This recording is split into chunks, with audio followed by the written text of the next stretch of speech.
A primeira pista. Em 1995, encontrei um visitante de uma dessas missas matinais. O padre descia a via della Concezione numa chuva torrencial. Eu parei o carro e lhe acenei. Quando ele entrou, vi que tinha adquirido uma roupa nova de padre. Ele parecia conservador e chique. Para onde quer ir? Perguntei. Para casa. Obrigado por ter parado. Essa maldita chuva. Hoje de manhã estive na missa matinal do Santo Padre, disse ele. Eu compreendia o que isso significava para ele. Acima de tudo, era algo como um seguro de vida. Padres que tinham problemas ou que em breve teriam problemas podiam esperar eternamente por um convite para uma missa matinal na capela particular do Papa. Ser convidado para tal missa significava, sobretudo, uma coisa. Tudo estava em ordem. Você não imagina sobre o que falamos hoje de manhã? Não faço ideia. Bom, na verdade não falamos, cochichamos.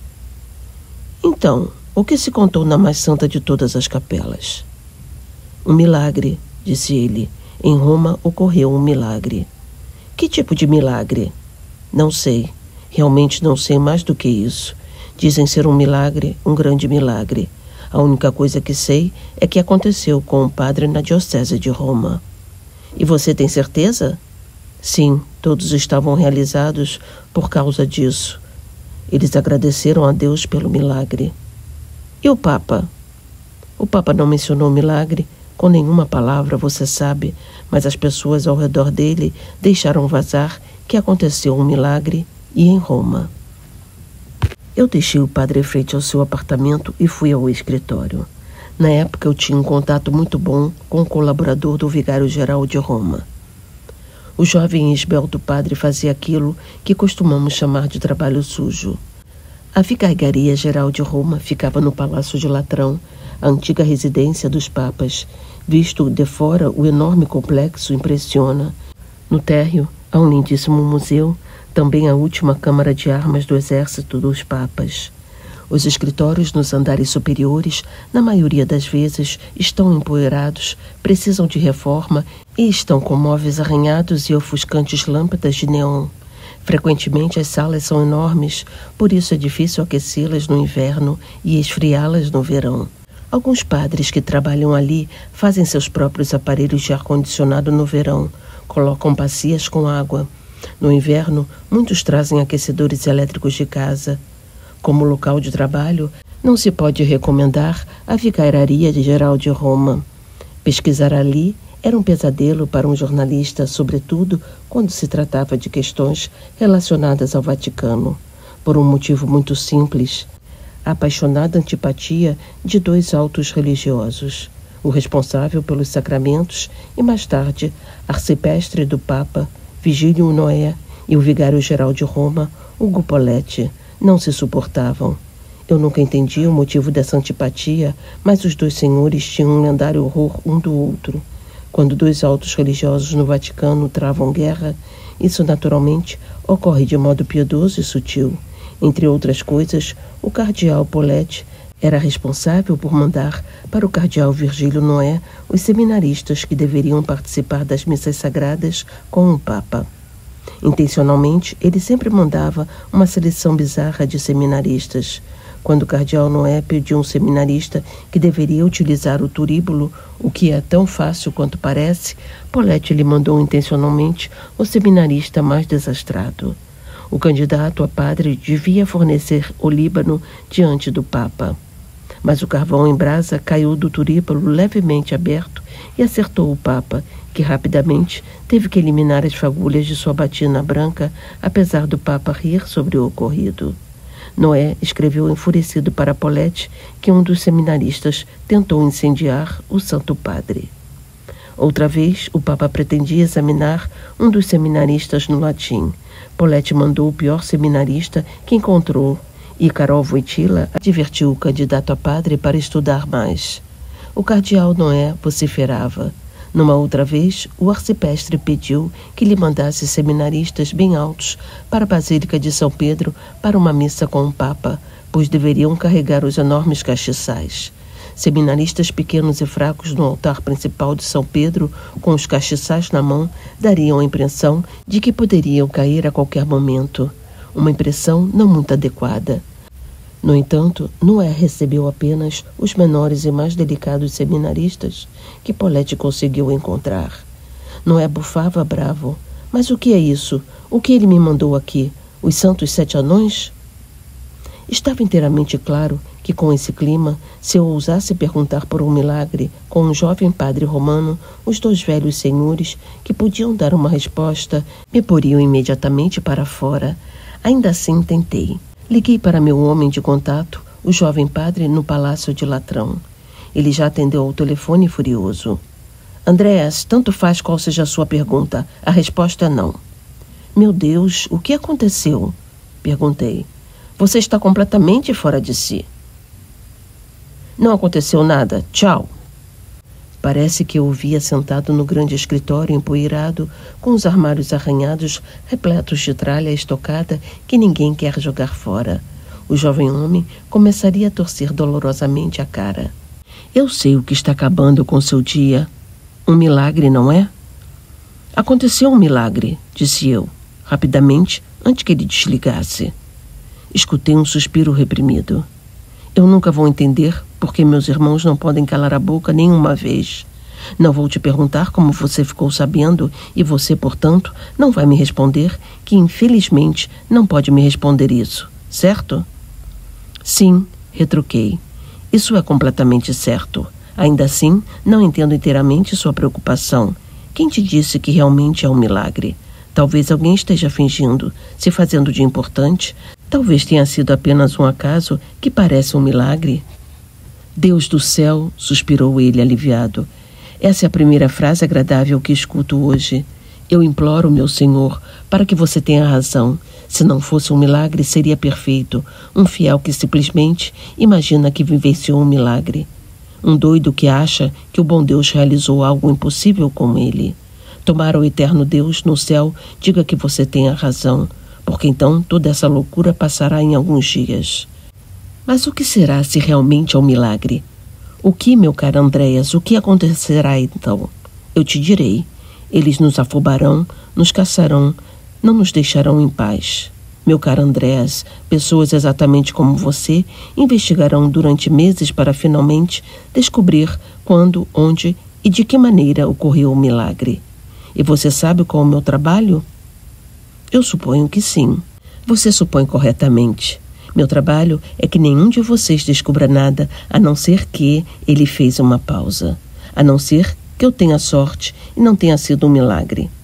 Então, eu te apresentarei com grande alegria todos os detalhes, caso estejamos tratando com alguém se fazendo de importante. Obrigado pela sinceridade. Me despedi.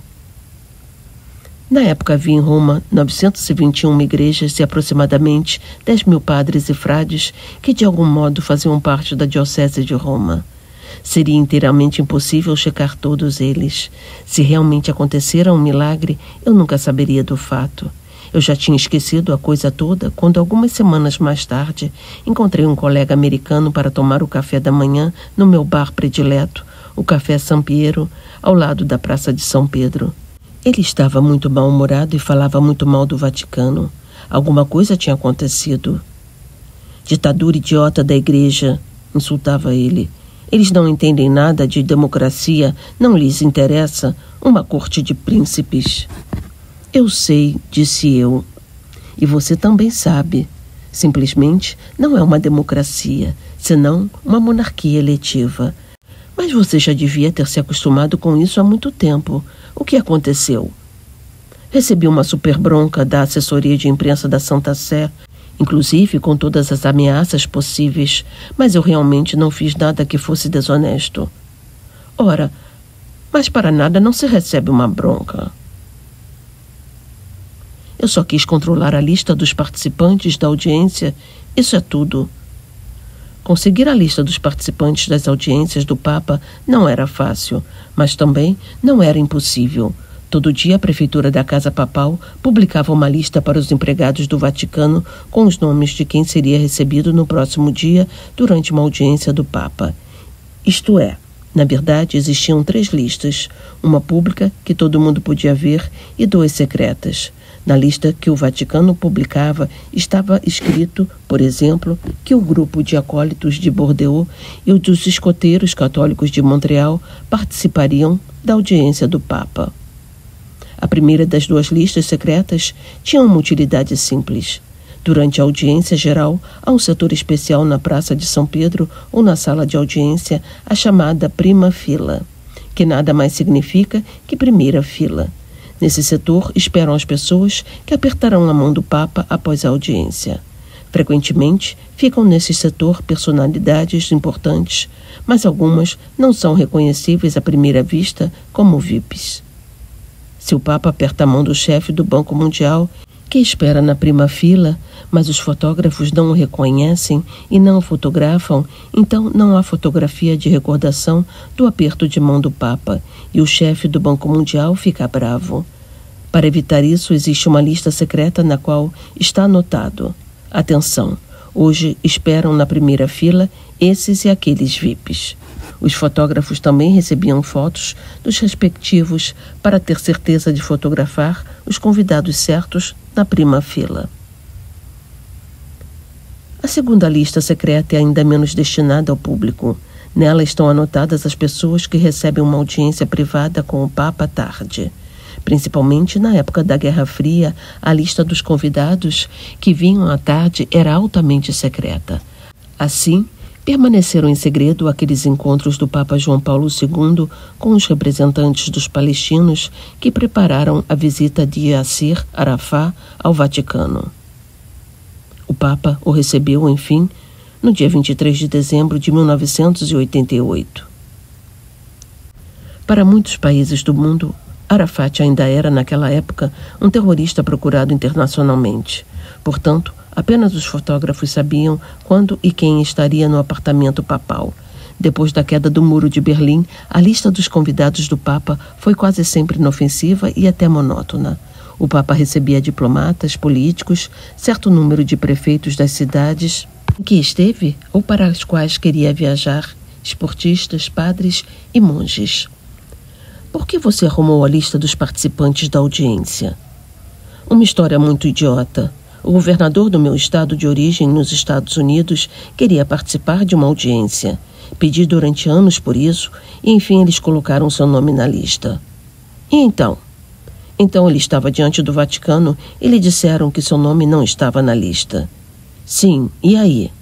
Por isso eu quis ver se realmente não estava na lista. Eu arrumei a lista com os fotógrafos.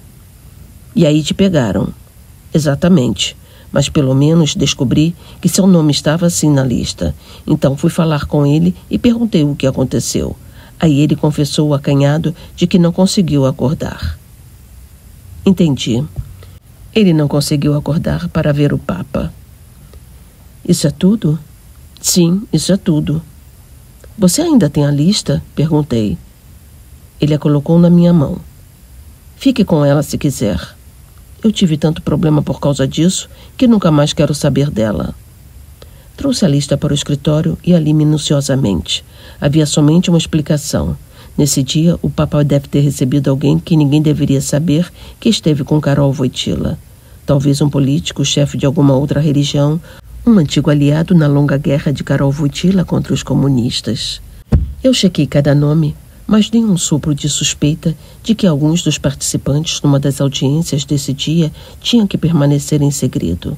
Na verdade, a lista era difícil de ser superada no quesito monotonia. Doentes, padres, frades, um cardeal, isso era tudo. Ainda assim, o Vaticano se irritou com o fato da lista ter chegado às mãos de um jornalista. Mas por quê? O que estava escrito na lista que deveria ficar em segredo? Qual nome? Naturalmente, procurei por um nome conhecido por alguém famoso. Alguns anos mais tarde, houve um enorme embate no Vaticano porque um jornalista olhou para uma lista de audiência assim. Na época estava na lista o nome da autora Oriana Fallaci. A ateia convicta e doente terminal queria ver o Papa antes de sua morte e o Papa concordou. Tudo deveria transcorrer de modo totalmente secreto. No entanto, um colega encontrou seu nome na lista de audiência. mas na lista que eu tinha em mãos só havia fiéis completamente normais. Eu examinei os nomes várias vezes. Nada. Deixe estar, pensei. Eles querem esconder algo. Então, deixe que eles escondam. Andei um pouco pelo meu escritório, não aguentei e decidi apostar tudo numa carta. Liguei novamente para meu homem de contato no Palácio de Latrão. Você de novo, suspirou ele no telefone. Acho que sei porque acabaram com meu colega dos Estados Unidos, porque ele arrumou a lista de audiência. Na verdade, só queria perguntar se posso escrever a respeito. Ele ficou em silêncio por um momento, depois literalmente explodiu. Pô, Andréas, eu te juro, se realmente tivesse sido como você disse, um engano, um acaso, então eu diria, escreva o que você quiser. Mas hoje falei por telefone com muitos médicos, a maioria nem era muito devota e todos disseram que do ponto de vista médico é inexplicável. O que isso significa você sabe. Talvez realmente tenha sido um milagre. Portanto, cale a boca. Ele desligou. A coisa me pegou como um raio. Por isso, queriam manter a lista em segredo. Alguém que estava na lista tinha algo a ver com o milagre. Então olhei novamente a lista. Não percebi nada, mas agora eu tinha um ponto de apoio. Peguei minha Vespa e fui para o Vaticano, para a fototeca. Todas as audiências de um papa são fotografadas. Na época, ainda era Arturo Mari, o homem que fotografava cada dia dezenas, às vezes centenas de visitantes que davam a mão ao papa. Após as audiências, Arturo Mari ia até a fototeca do Vaticano, deixava os filmes para revelar e das fotos de todos os visitantes eram impressas cópias, centenas de pequenas fotos de teste, pilhas de papel fotográfico em que se viam pessoas que naquele dia deram a mão ao Papa. Evidentemente, esses peregrinos queriam ter de qualquer jeito a foto que os mostrava ao lado do Papa, e por isso havia a fototeca. Ali os visitantes podiam procurar, nas cópias, a foto em que estavam, escrever o número da imagem no papel e um dia depois recebiam uma grande e bela cópia da foto. A grande massa dos clientes da fototeca não era de pessoas muito importantes para que o Papa lhes apertasse a mão. A maioria dos peregrinos simplesmente estava em algum lugar na grade de bloqueio e o Papa passava por eles durante a audiência geral no Papa Móvel. Como os fotógrafos tiravam fotos enlouquecidamente, muitos peregrinos tinham a chance de receber uma foto em que eles e o Papa podiam ser reconhecidos. A fototeca está localizada na estranha zona cinzenta que já pertence ao Vaticano, mas na qual ainda é fácil entrar. Quem está na Porta Sant'Anna, a entrada principal para o Vaticano, via de regra, é espantado pela guarda suíça e não pode simplesmente entrar no Vaticano a não ser que diga que quer ir até a fototeca. Então se pode ir até o segundo bloqueio de segurança. À esquerda está o quartel da Guarda Suíça e a torre do Banco do Vaticano, IOR. Ali, os gendarmes vigiam o acesso ao Vaticano e aqui termina para um visitante normal. Quem quiser ir para a fototeca deve ir à direita ao longo da entrada do fornecimento do supermercado do Vaticano até a redação do Jornal Diário do Vaticano, L'Osservatorio Romano, onde se encontra a fototeca. Atrás de uma porta de vidro, sobre grandes mesas, estão as cópias das últimas audiências do Papa. Pode-se adquirir papéis com as moças mais simpáticas que o Vaticano oferece, ver as cópias e anotar os números das fotos que se quer encomendar como cópia grande.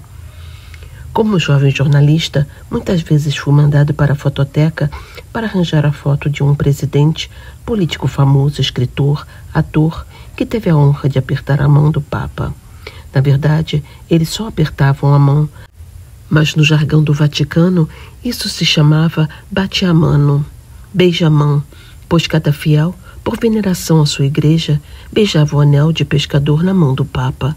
Para Karol Wojtyła, isso era vergonhoso. Ele preferia simplesmente dar a mão às pessoas. Já me aconteceu várias vezes de ter ido apressadamente à fototeca, confiando absolutamente na minha formação, para depois constatar, suado, que a superestimei.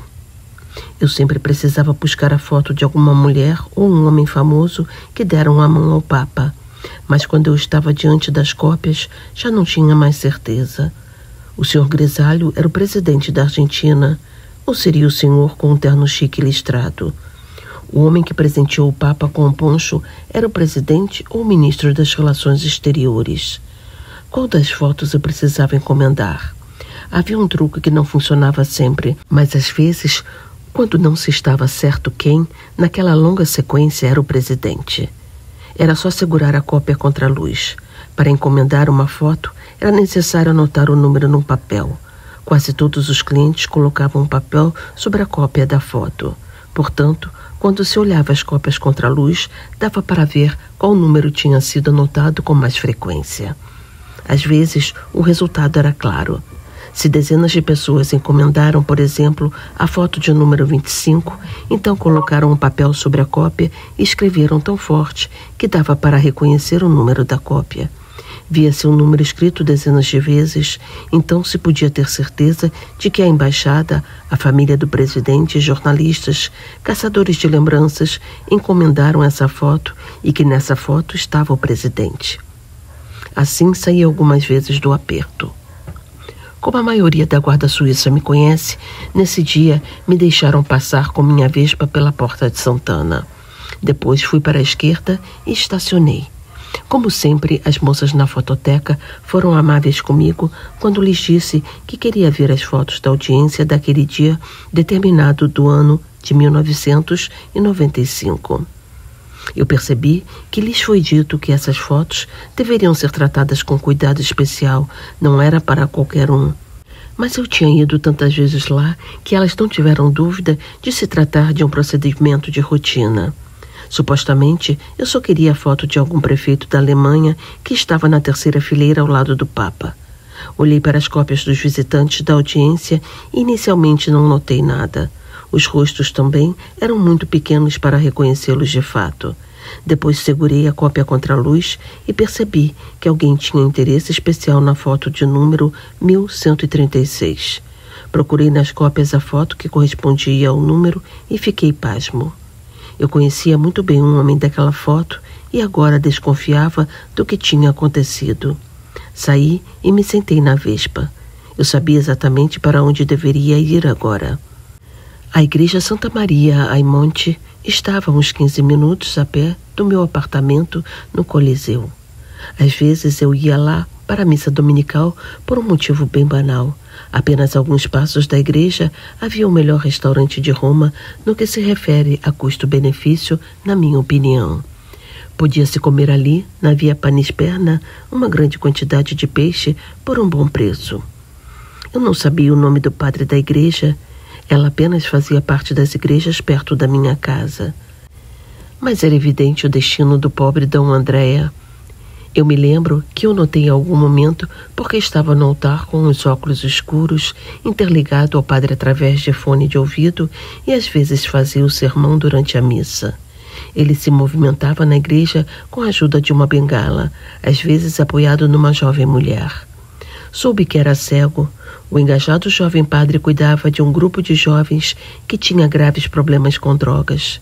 Ele os ajudava a se livrarem do vício, alguns até chegaram a denunciar os traficantes.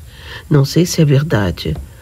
O certo é que Dom Andrea estacionou seu carro na Via degli Annibali no dia 21 de dezembro de 1993, quando um grupo o assaltou e o espancou tão brutalmente que, por causa das graves feridas na cabeça, ele perdeu a visão. Ele é um homem jovem e esbelto, com barba e rosto típico de um homem romano. Ele parecia nascido para aparecer numa tragédia grega e a vida realmente se tornou uma tragédia para ele. Seu sobrenome era de origem grega, Palamides. Entrei na escura igreja Santa Maria Aimonte e me sentei. Várias mulheres mais idosas estavam reunidas. Era tarde. Elas iam cantar Ave Maria. Descobri uma mulher mais idosa que me parecia conhecida. Eu a vi numa ou noutra missa. Ela estava sentada num banco e olhava para o altar. Eu atravessei a igreja e me sentei com ela. Ela me viu, me reconheceu e entendeu imediatamente que eu aparentemente queria falar com ela. — O que é? Perguntou. — É verdade que aconteceu um milagre, não é? Ela me olhou seriamente e balançou afirmativamente a cabeça. — Sim. Aconteceu o milagre. Depois ela colocou o dedo sobre a boca. Mas não podemos dizer nada. Dom Andréia não quer. Eu também nem estava presente. O senhor vê a mulher com o véu preto? Ela estava presente. Eu agradeci e fui alguns bancos adiante. Também a mulher com o véu preto me pareceu conhecida. Ela acenou para mim. Deve ter se lembrado de mim. Ela me olhou de lado e perguntou baixinho: dizem que o senhor trabalha no Vaticano, não é? Afirmei com a cabeça. Eles te mandaram? Eu balancei a cabeça. Não, disse eu. Eu só quero saber o que aconteceu. Ela olhou fixamente para o altar e contou baixinho, como se não falasse comigo, mas para alguém invisível que lhe escutava do altar. Foi na noite da Páscoa. Dom Andréia Palamides celebrava a missa com Dom Dino Dana. Na verdade, a missa já tinha acabado. Dom Dino Dana pediu para distribuirmos os panfletos para a festa da paróquia no dia 26 de maio. Eu vi como Dom Andréia, de repente, foi tranquilamente, sem utilizar a bengala, do altar para a sacristia. Ali ele tirou os óculos de sol e olhou para uma menina que ajudou durante a missa. Ela se chamava Hilária e ele lhe disse: posso te ver? Dom Dino correu para a sacristia e depois saiu novamente da igreja e disse em voz alta: Dom Andréia voltou a enxergar. Sendo que os médicos tinham dito que não haveria chance, ele estaria em tratamento há 18 meses sem melhora. Pouco antes do milagre, ele teve uma audiência com o Papa. É verdade? Sim, é. Carol Wojtyla disse que rezaria por ele. O senhor sabe, Dom Andréia não quer que falemos a respeito e ele mesmo diz que quer manter o segredo para si. Mas aqui na paróquia não há dúvida de que o Papa João Paulo II implorou por um milagre para Dom Andréia.